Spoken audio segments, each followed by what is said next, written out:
Nasa linya na po ngayon, diretso na tayo sa kanya, ang Undersecretary for Operations ng Department of Education, Undersecretary Rev C. Escobedo. Magandang umaga po, Yusek. Magandang umaga sa inyo, Manong Ted at DJ Chacha. Magandang umaga rin po sa taga-subaybay at nagmamahal sa inyong programa. Maraming salamat po, sir.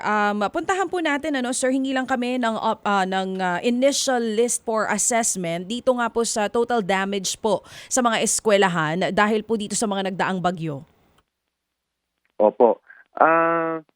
Nitong nakaraang linggo, sunod-sunod po yung bagyo na dinanas po natin. Andan po yung bagyong Nika, Ophel at Pipito.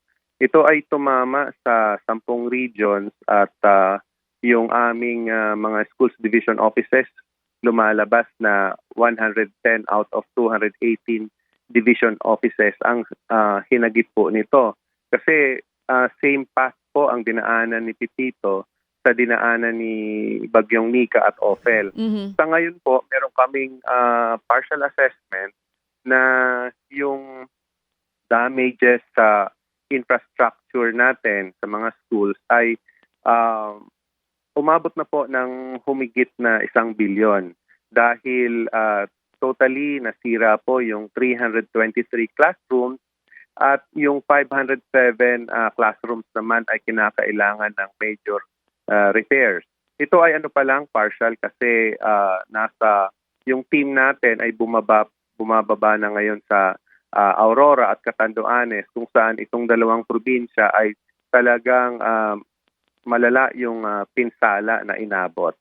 At meron din tayong 209 schools na ginagamit as evacuation centers. Oo, malaki-laki pong damage yan, no? Ito po bang more than 1 billion pesos na damage? You're talking about dito lang po sa kadadaan lang na bagyo? Hindi pa po kasama dyan itong kay Christine? Hindi pa po. Ano lang po ito, Nika, Ophel at Pipito. Yung kay Christine, medyo mas malaki po ang pinsala dahil kung matatandaan po natin, yung bagyong Christine, halos 16 regions ang tinamaan nito. At sa katunayan nga, 196 division offices ang sinakop din nito. At yung pinsala natin sa bagyong Christine, umabot po yun sa estimated 5 billion na pagkasira sa ating mga eskwelahan, infrastructure facilities. Medyo malaki-laki po yan, sir? At hindi natin na... Opo. Yes po. Sa ngayon po, binabanggit nyo nga kanina, hanggang sa ngayon, meron pa rin pong mga eskwelahan na ginagamit po ngayon dito sa mga affected areas as evacuation centers. So, ang mga estudyante po doon, hindi pa rin pumapasok sa kanilang mga eskwelahan. Opo, tama po kayo at yun ang isa naming inaalala dahil binilang po namin yung mga class suspension at class cancellation mula nung July 29 na nagbukas tayo ng school year. Ang pinakamarami pong bilang na suspinde yung klase ay yung Cordillera Administrative Region na umaabot na po ito ng 36 school days. At sumusunod dito yung Region 1 at Region 2. 30 days, sumunod din yung Region 3 na 29, sumunod din yung Region 4A na 28, at 23 school days lost sa Region 5. So malaki-laki po ito at medyo mahaba yung hahabulin natin for makeup classes and other interventions po. Sa Metro Manila, sir, ilan po? Sa Metro Manila po ay nasa 20 po. Marami-rami rin. Isang buwan din yun. Ano ho yan? School days, sir? No? School days po. So, days. isang buwan. Kung 5 days a week lang po, no? Opo, tama po kayo, Manong Ted. Okay, sige. So, Tsa, bago mo tanongin pa sa ibang bagay, yun lang mga nasira, Tsa, no?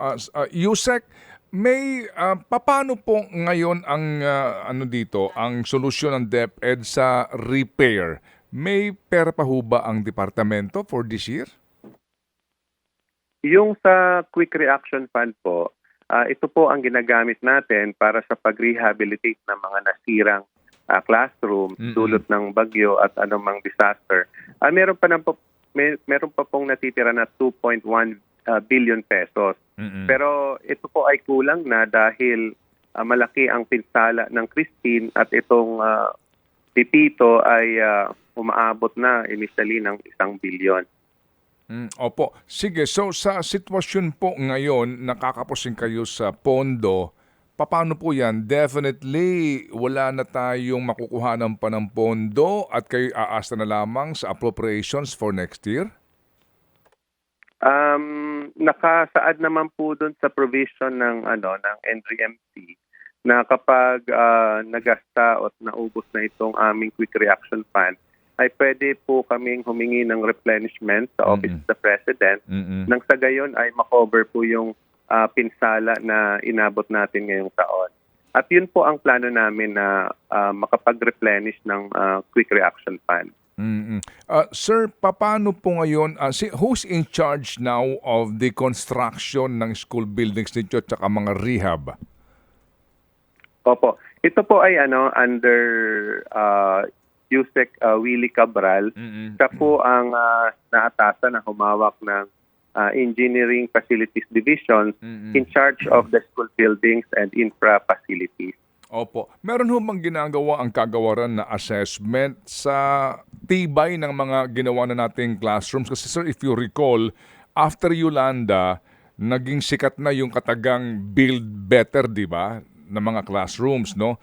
Wala tayong question doon sa mga binabaha, talagang inaabot ka ng tubig. Pero yung pong bubong, yung kanyang mga, yung mga ginagamit na uri po ng mga trashes, ang sabi po dati nga, dapat matibay na kasi nga laging dinadaanan po ng bagyo. Kasi kung pareho lang po ng pareho yung design nito, bawat daan po ng bagyo, matutukla po yung bubong. Meron ho bang pagbabago? Opo, meron po. Yung mga yung engineering design ng ating mga bagong building ay typhoon resilient na po at ito ay approved ng DPWH. Of course, meron pa ring mga maliliit na tinatamaan at nasisira yung bubong, no? Pero karamihan po talaga ng pinsala, ito ay mga lumang classroom. Dahil sa totoo lang po, Manong Ted, karamihan sa ating mga schools ay mga 25 years old, 30 years old. Opo. At sa katunayan, marami pang mga bagong lipunan buildings doon sa mga probinsya. Opo. Naunawaan po natin. Sir, yung po mga teachers natin, gaano karaming apektado po sa mga regions na napuruhan po ng mga nagdaang bagyo? Paano po kaya ayon? Affected din sila sa kanila pong pagtuturo? Paano kaya? Opo, lalong-lalo na po ngayon sa mga probinsya ng Aurora at Catanduanes kung saan doon po naglandfall yung Pipito. Sila po ay talagang apektado dahil sira po yung kanilang mga bahay. At kahit nilang pumasok sa klase, hindi rin po pwede sa ngayon dahil sira yung mga classroom at ginagamit na evacuation centers. Sa ngayon po may kautusan po si Secretary Angara na bigyang prioridad muna yung kaligtasan at welfare ng ating mga guro at mga mag-aaral. So yun po munang inuuna at pag medyo normal na po ang sitwasyon ay saka na po tayo bumalik dun sa pagtuturo. Opo, sige po. May tanong na po si Chacha. Go, Cha. Yes po, kanina nabanggit niyo po yung tungkol po dun sa class suspensions. Balak po daw ng Interior Department na magpatawag nga po ng pulong sa iba't ibang ahensya po ng gobyerno kasama po ang DepEd para repasuhin na po itong mga patakaran sa pagsususpindi po ng mga klase every time na meron pong mga bagyo na dumadating dito po sa Pilipinas. Naabisuhan na po ba kayo dito ni Secretary John Vic Remulla?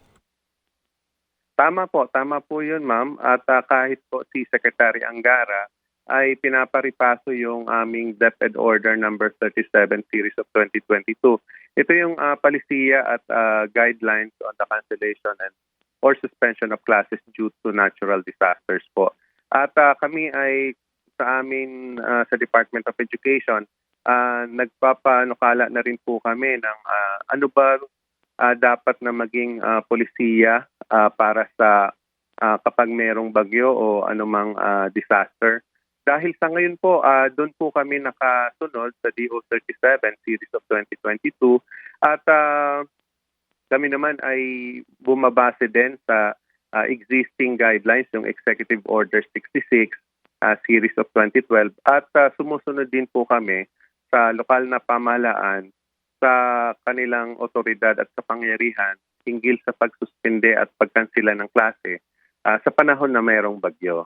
Ito naman po ay nakabatay sa local government code, yung kanilang kapangyarihan at authority. Oh, ito pong ginagamit ninyo na DepEd Order 27 Series of 2022. Kanina kausap lang po namin yung taga-Pag-asa, no?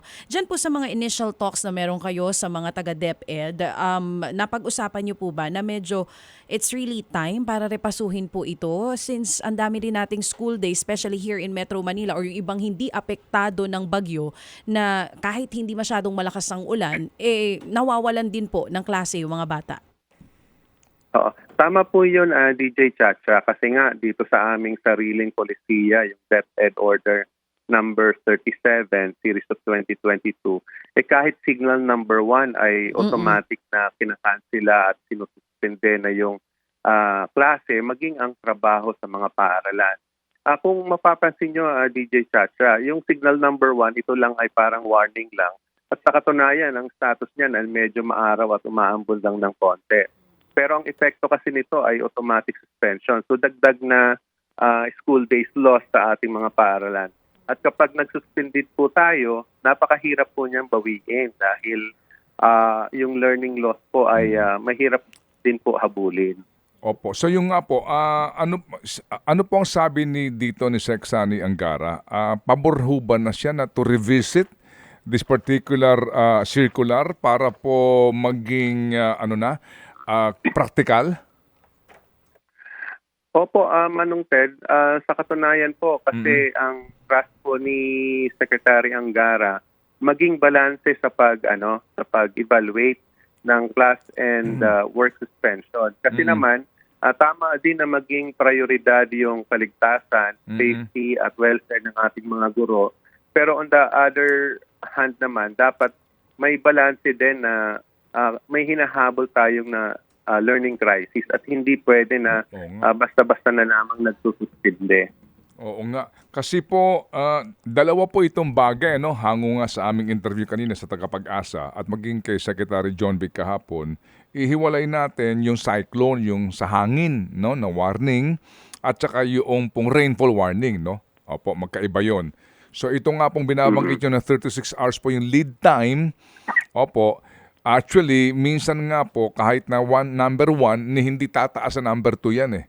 Opo, kasi nga po yung bagyo, opo, malayo talaga. Sige, so to conclude itong ating panayam na ito, doon po ang direksyon ng DepEd ngayon to revise ito pong DepEd Order 37 na ito and maging mas makatotohanan sila. So sa po ng cyclone signal, ganun ba yun, Yusek? Tama po. Okay. Kasi nga po ay ramdam na po namin yung epekto nito na lalong dumadami at lumalaki yung bilang ng school days lost. At kapag umabot halimbawa ito hindi pa po, Manong Ted, hindi pa nagtatapos yung second quarter and yet 36 school days na yung nawawala. So kung susumahin sa isang taon, pag umabot ng 70 school days yan, ay napakahirap po bawiin yan. At malaking learning loss po yan sa side ng ating mga mag-aaral. Opo. How soon will this happen, itong change na ito, sir?